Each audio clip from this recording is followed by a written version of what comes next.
Hi class, it's me, your math teacher Jello. For today's video, let's continue our discussion on how to compute overtime pay. This is actually part 3 of our video. Yung mga regular holidays dito sa Pilipinas like New Year's Day, Eid al-Fitr, Valor's Day or Araw ng Kagitingan, Monday, Thursday, Good Friday, Labor Day, and etc. For regular holiday, just multiply the daily rate by 200% or 2. Halimbawa, si Ana ay isang rank and file na empleyado na may daily rate na 500 pesos and siya ay pumasok at nagtrabaho ng let's say 8 hours lang sa isang regular holiday. So, ang computation nun ay 500 times 200% or times 2. So, that would be equal to 1,000 pesos. However, kapag siya ay nag-OT pa, in excess of 8 hours, so another computation pa yon. Gets? Okay, so for us to fully understand this lesson, let's have another example.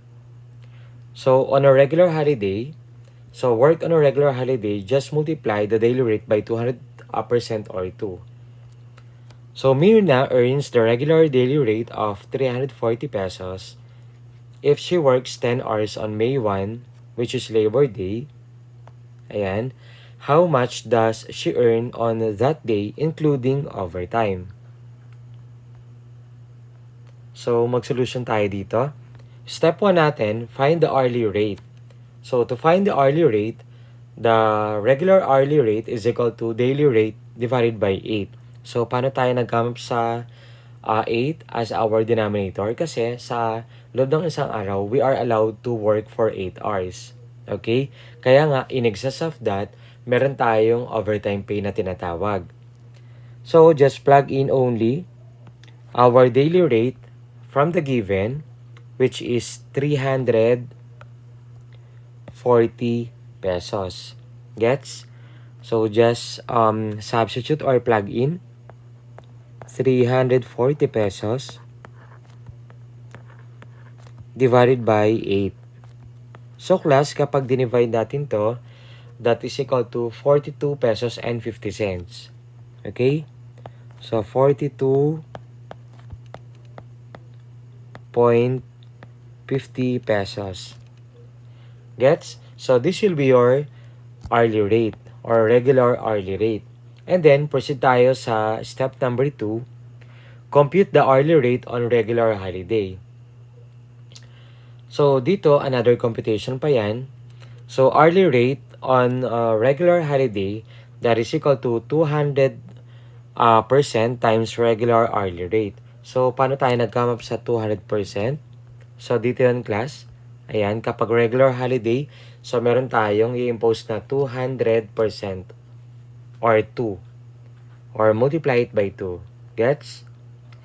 So here, i-plug in lang natin.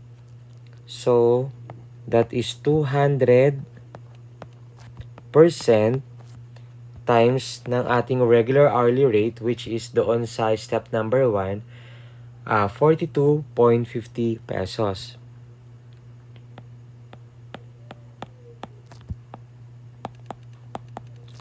So, using our calculator, pwede tayong mag-direct 200% times 42.50.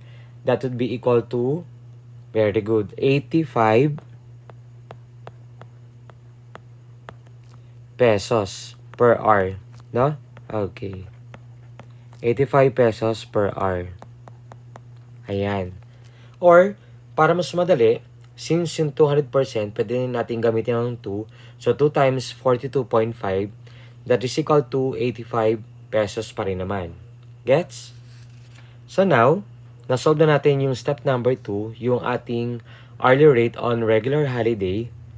So which is 85 pesos per hour.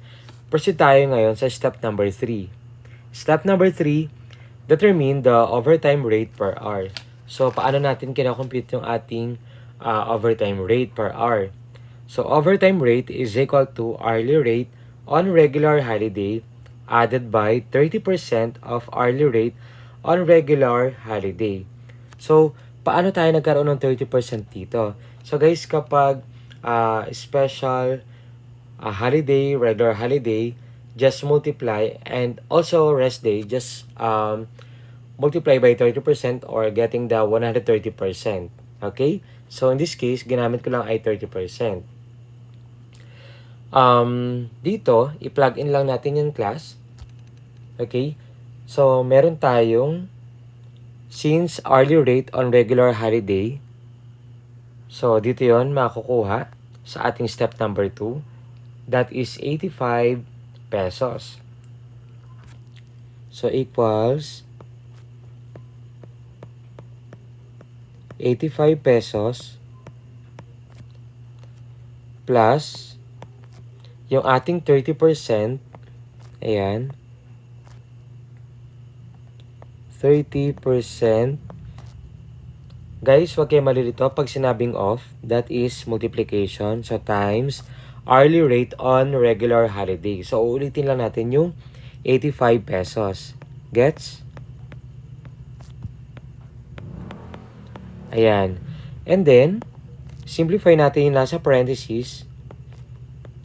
So, 85 pesos added by, kukunin natin yung 30% of 85 pesos, which is equal to, very good, 25.5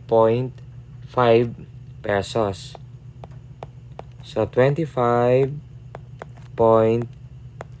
or 0.50 pesos. Walang problema. Okay? Kung may zero or wala. Next, just add. So, this is equal to 110.50 pesos. Okay? Ito na yung ating overtime rate per hour. Gets? And then, or alternative, guys, pwede tayong gumamit ng alternative solution dyan. So, isulat natin, alternative.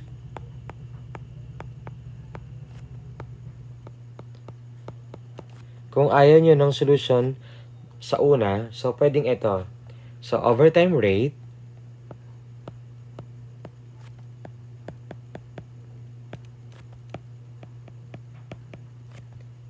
equals hourly rate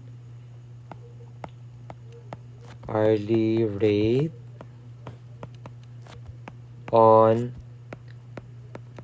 regular holiday times 130%. So, gaya nga na sinabi ko kanina, dito ang ginamit ko lang ay 30% kasi meron na tayong yung bahagi lang ng ating 85 pesos. So, dito, pwede tayong gumamit ng buo, 130%.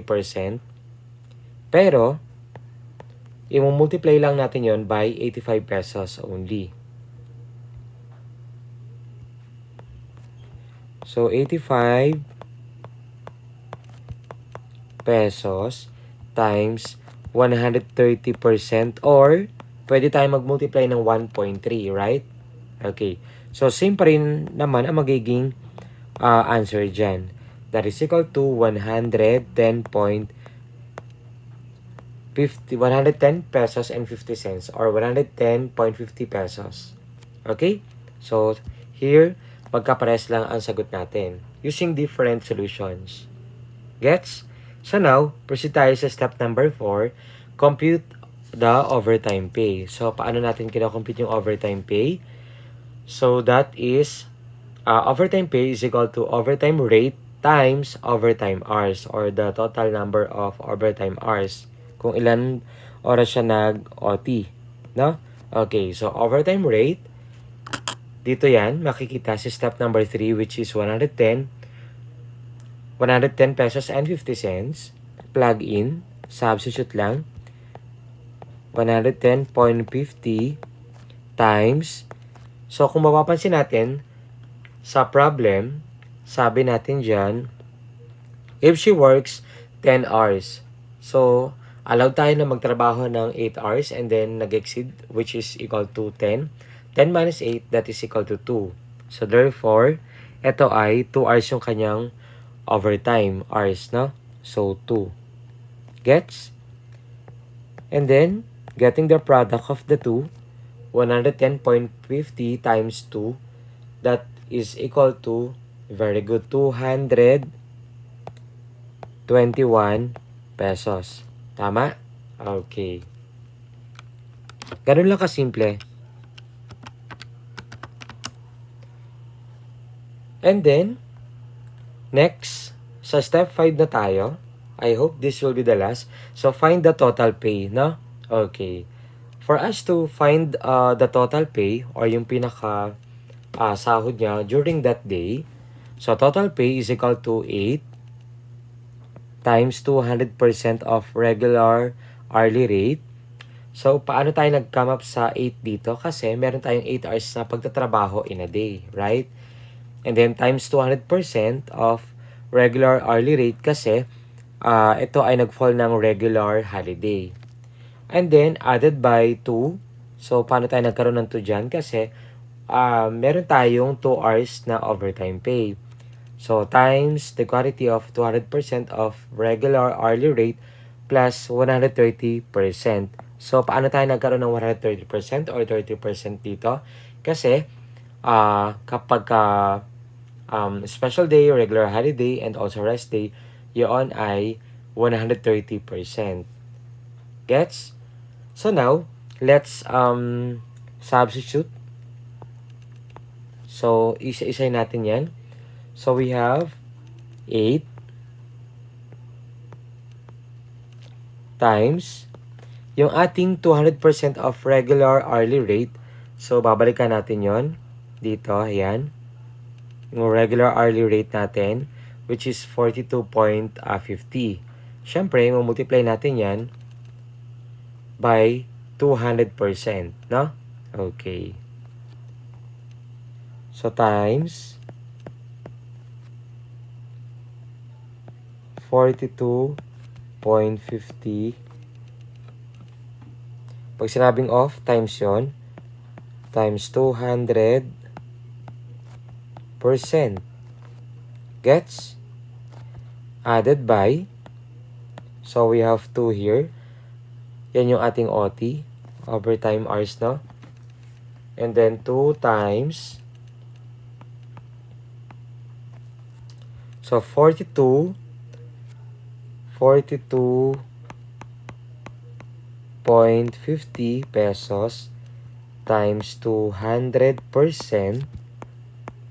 times what? Times 130%. Gets? Okay, so guys, paki-correct to. So this is times.